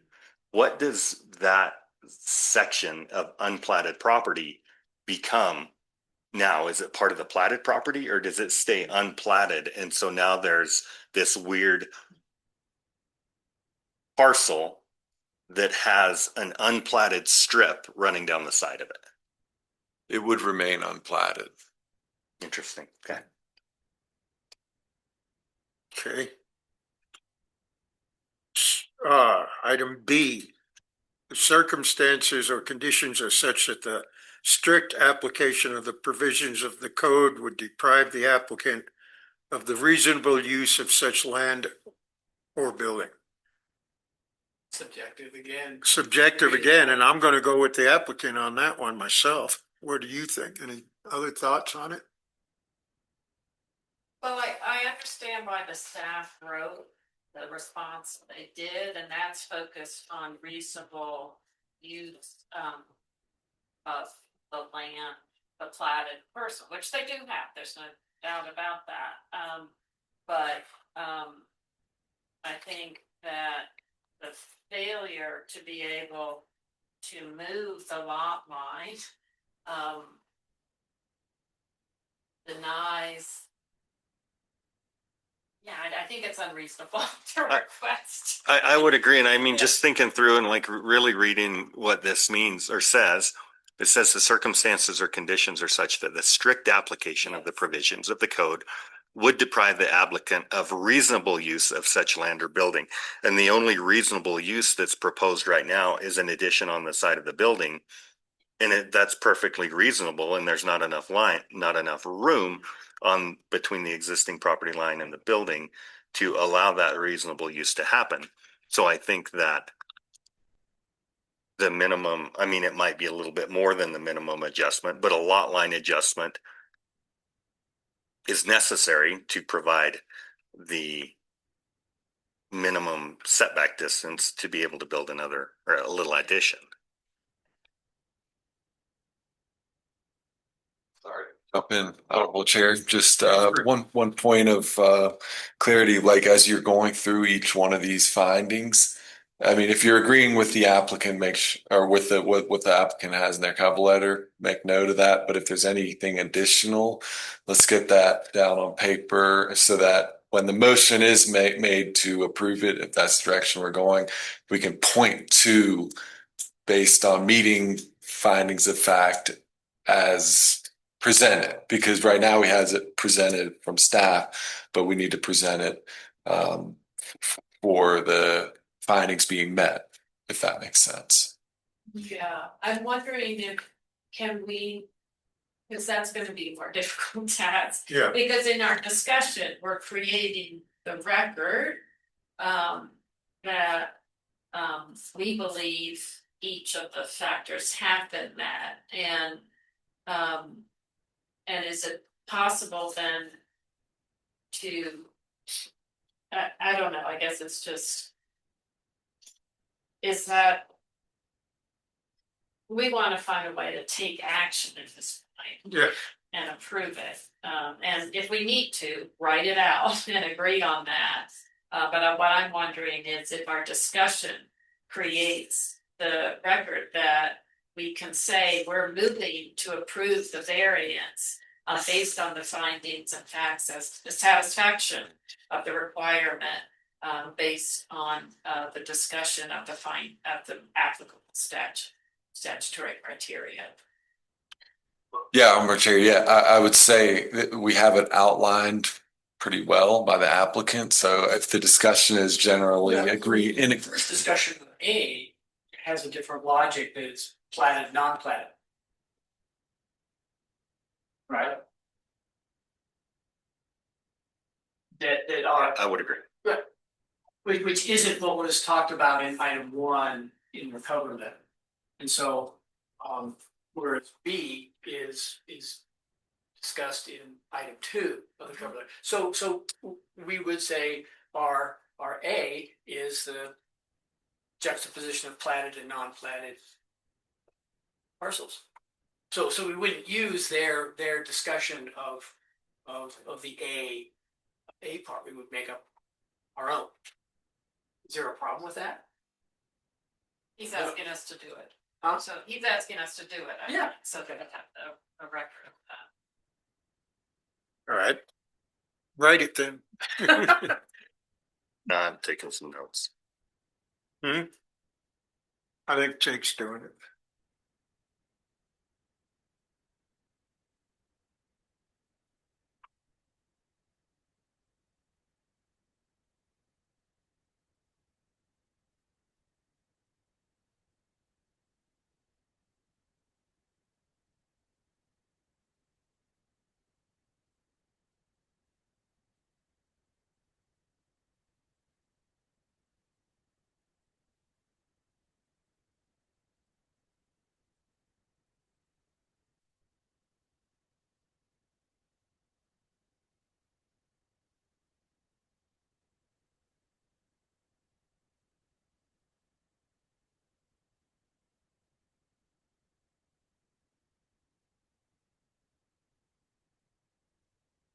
What you got? Notes anyways. Let's go through it. I'll go back over from the beginning, I guess. That would probably be the cleanest way to do it. Okay. So on to item C. You want to go to item C? I think so. I think we have B thought through-ish. Okay. Yeah, well, C is not applicable. Oh, yeah, solar wind. Okay. Yeah, so we'll go to D. Granting of the adjustment is necessary for the reasonable use thereof, and the adjustment as granted is the minimum adjustment that will accomplish this purpose. I think the variance is needed for him to use reasonable use of his property. Granted, it's all his property, so. Right, it's needed to maintain setback requirements. Yeah. I mean, I guess, Philip, that's kind of the issue with wanting to do an addition is there's just not enough property to be able to maintain that setback. Side yard setback. Yeah. So I'd just be saying that instead of not necessary, that it's necessary for reasonable use and to meet setbacks. Yes, That's it. Simple as that. yeah. It is necessary for reasonable use. All right, good.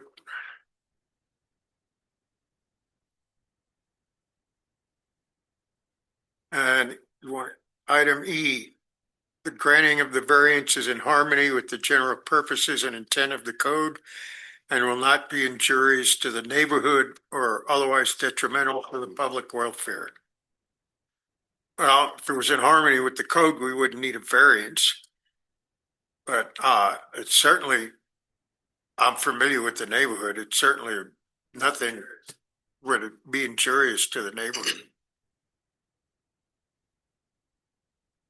Well, I would argue that point that it is in intent with the code because we are allowing for this variance, or if we allow this variance to happen, then we move the lot line to maintain side yard setbacks and necessary allowances for a building or an addition to be added onto the existing structure while maintaining code setbacks. It's a good argument.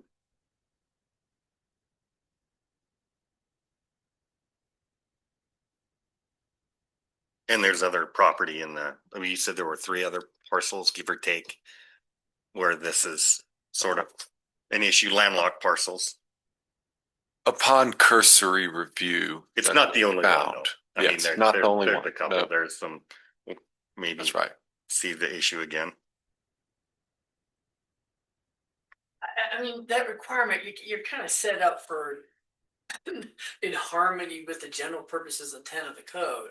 I mean, the intent of the code is to not have landlocked, not to have any more landlocked properties than need be. We're reducing the size, so you're improving the situation a little bit, but you know, with that kind of language in there, you're kind of set up for failure, not of design, you know? Yeah. So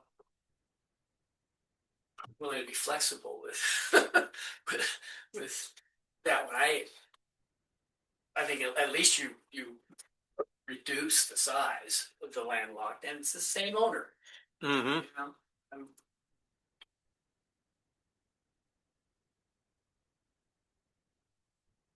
Yeah, and it's unsellable to anybody else. You can't transfer that landlocked parcel. I would say that, yeah, I mean, it does keep it remaining, but we're not creating that parcel. I mean, at best, we're just maintaining status. Yeah, because the argument from staff is potentially approval would potentially lead to complications for future owners of the parcel regarding building permits, utilities, and resale. He's never going to be able to sell a landlocked parcel. I mean, that's just not going to happen. And if he sells it, he's going to sell it all with whoever buys his existing property. And they would have to go through the planning process Yes. to make it happen with the access. So item F, the variance, if granted, will not alter the essential character of the neighborhood or district in which the property is located, nor substantially or permanently impair the appropriate use or development of adjacent property. I see that as a definitely, it doesn't change anything. Everything, pretty much retains the status quo. We just say exactly what that says. Yeah. Yeah, that statement is fine, the way it's written.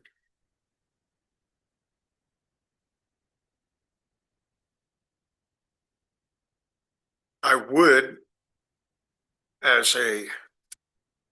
just as an aside, a recommendation without weight of law, recommend to the applicant to work with Bill and see if you can come up with the alternative solution to do this whole thing, and so you don't have to go through it again if you want to build a horse barn. All right, either plat it or redraw it or do something, work with the staff and see if you can do something else with it, and get it in conformity. But, all right, we got it. Okay. Yeah, and I'd like to make a motion to approve. And it's going to take me a while here, but. All right, go ahead, read your motion.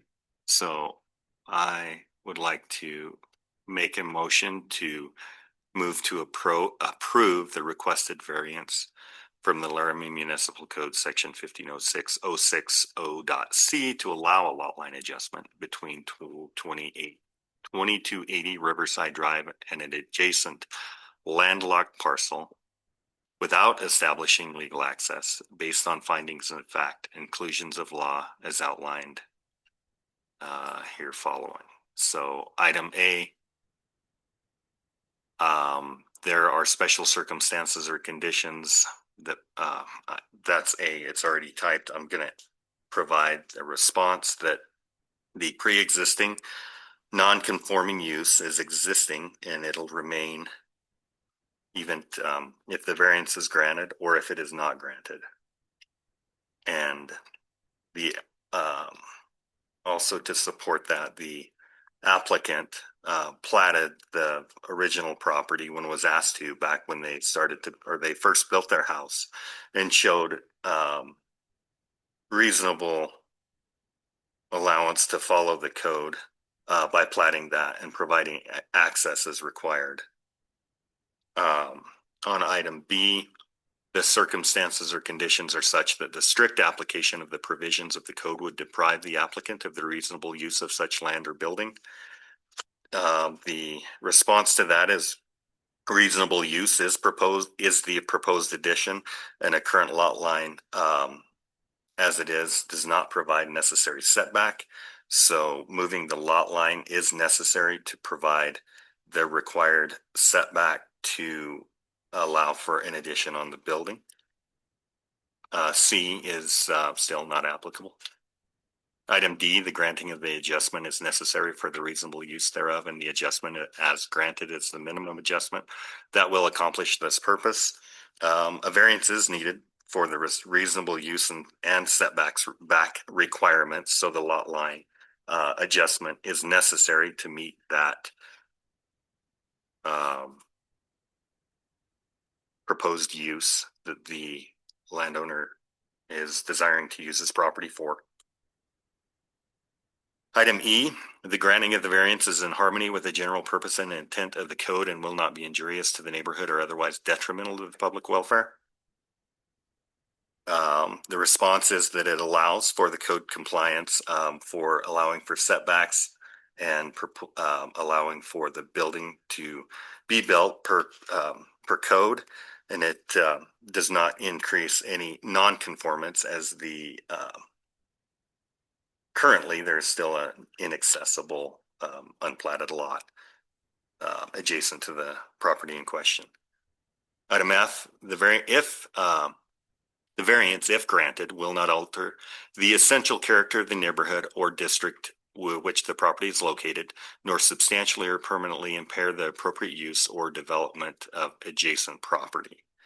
As Philip noted, there are at least 3 other landlocked properties in the area, so it's maybe not right, but it is in keeping with the neighborhood.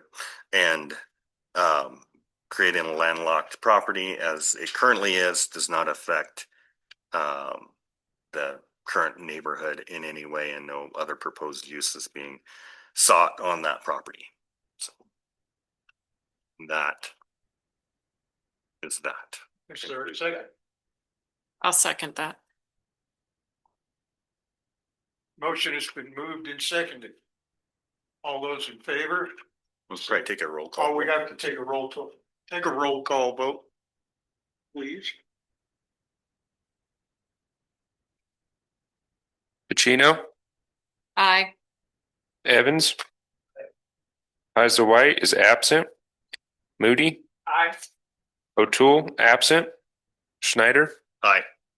and Matamore. Aye. That is 5 yeses, 0 no, and 2 absent.